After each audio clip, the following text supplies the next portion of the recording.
It was a Saturday morning. I remember it clearly because I had nowhere to be, no deadlines, no meetings, just me, my coffee, and my phone. And I opened my bank account app. Not because I needed to, not because I was expecting a deposit, just to check. And then 20 minutes later, I checked again. And then again before I even finished my coffee. By noon, I checked 6 times. Nothing had changed, not 1 cent. But something about seeing that number repeatedly felt like I was doing something, like I was being responsible, like checking was the same as managing. And here's what I realized about why we do this. It's not anxiety exactly. It's something older than that. But this isn't a video about financial anxiety. I know that's what it looks like. It's actually about the invisible habits your brain has built around money. Habits so normal they feel like you, not like patterns you could ever change. There's 7 of them we're going to talk about today. And the 5th one completely rewired how I think about why I'm broke. Not was broke, why I kept being broke, even when I was trying not to be. So let's start there, with the trying. Here's the thing about trying to be better with money.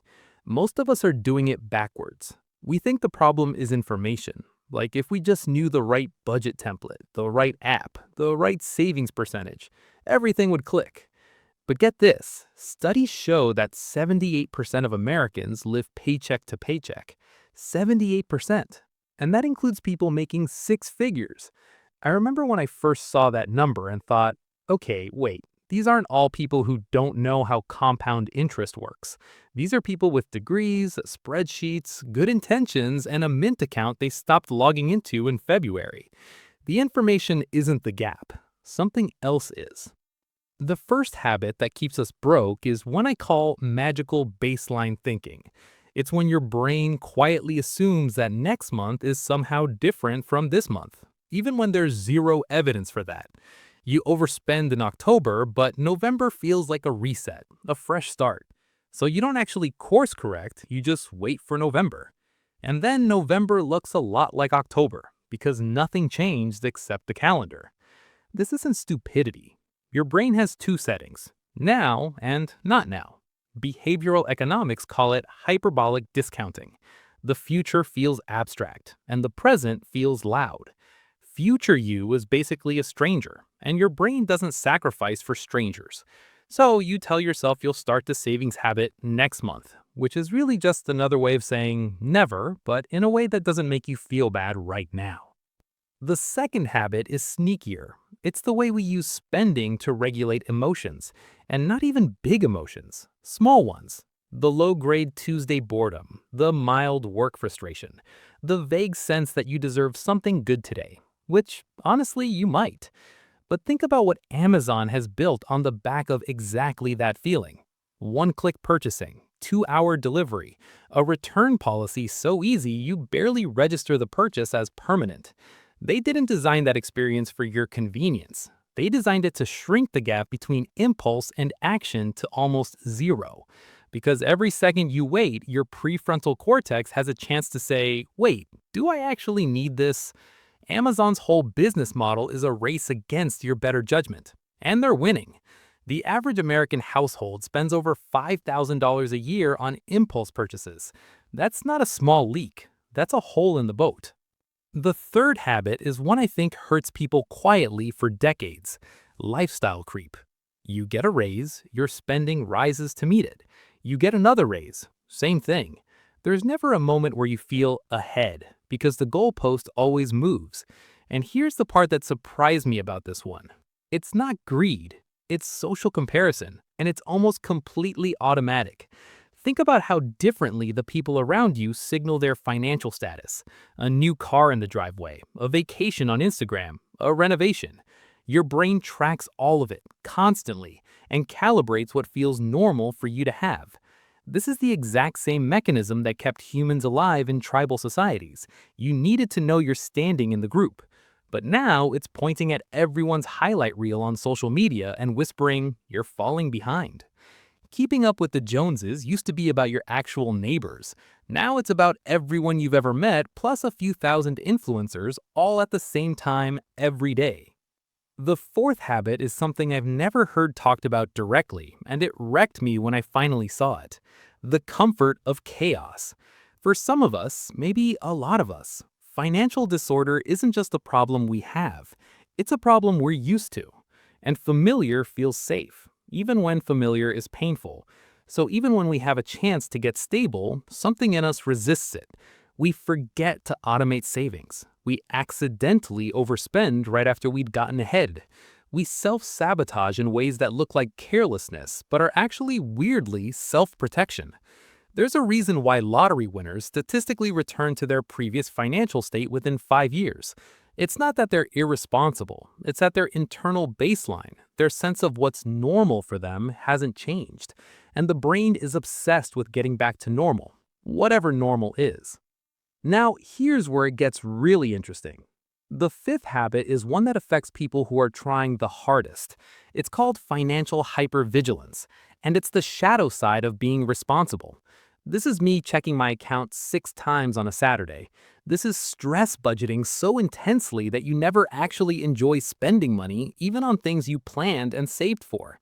This is refreshing your balance after every transaction. Not because you're on top of things, but because your nervous system is in a low-level threat response all the time. And here's what the research shows about this. Financial stress literally shrinks your cognitive bandwidth. A study out of Princeton found that the mental load of worrying about money costs the equivalent of about 13 IQ points. 13! That's not a metaphor. They actually measured it. The worry itself is making it harder to think clearly about solutions. So the very thing you're doing to try to stay on top of your money might be impairing your ability to actually manage it. The sixth habit is one nobody talks about directly. It's the hidden cost of false frugality. This is when we deprive ourselves of small things, the $5 coffee, the slightly nicer shoes, while completely ignoring the giant financial leaks we don't want to look at. I've met people who agonize over a $12 lunch but haven't shopped their car insurance in 3 years and are probably overpaying by $600. We go after the small, visible numbers because they feel controllable, and we avoid the big, invisible ones because they feel overwhelming. There's even a name for this in behavioral economics. It's called the denomination effect. Large amounts of money feel abstract. Small amounts feel real. So we make $3 decisions with incredible deliberance and $3,000 decisions almost on autopilot. Warren Buffett has talked about this in a slightly different way. He's famous for his frugality on small things, still living in the house he bought in Omaha in 1958 for $31,500. But what he's actually meticulous about is the big stuff, the important decisions, not the coffee. He's protecting his decision-making energy for where it actually matters, not performing frugality to feel virtuous about spending in other places. And the seventh habit, the one that ties all the others together, is the story you're telling yourself about who you are with money. Because here's the thing, all of these habits are held in place by an identity. I'm just bad with money. I've always been like this. Money stuff just doesn't click for me. And the second you say that, your brain helpfully filters out all evidence to the contrary and confirms it. Because that's what brains do. They run the story you give them. I used to think I was just a person who couldn't save. Not that I had habits that weren't serving me, but that it was a fixed thing about me, like my eye color. And that story is so much more comfortable than the alternative, which is, you could change this, but it would require doing some uncomfortable things. Identity-based avoidance is one of the most powerful forces in human behavior. It's why financial literacy alone doesn't work. You can know everything and still act against your own interests because the identity hasn't shifted. Okay, so if so much of this is hardwired, the tribal comparison, the temporal discounting, the nervous system responses, what can we actually do about it? Here's what I've learned, and I want to be careful not to make this sound like a simple fix, because it isn't. But the starting point isn't a budget, it's awareness. Specifically, the moment between impulse and action. That's where all the leverage is. Not in willpower, not in restriction, in the pause. When I catch myself checking my account for the 5th time on a Saturday now, I don't judge it. I get curious. What am I actually looking for? Reassurance? Control? A sense that I exist and am okay. because that's what's actually happening. And usually just naming it out loud, even just in my head, breaks the loop. Not forever, not perfectly, but enough. The habits that keep us broke aren't character flaws. They're survival mechanisms in the wrong environment. Your brain was built for a world that no longer exists, doing its best in a world it wasn't designed for. A world with one-click checkout, social media comparison, casino-designed retail stores, and the financial system that profits when you're confused and reactive.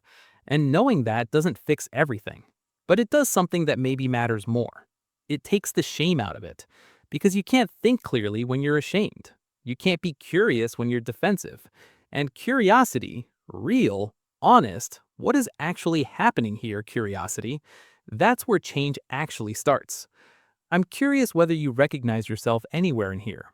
Which of these hit the closest to home?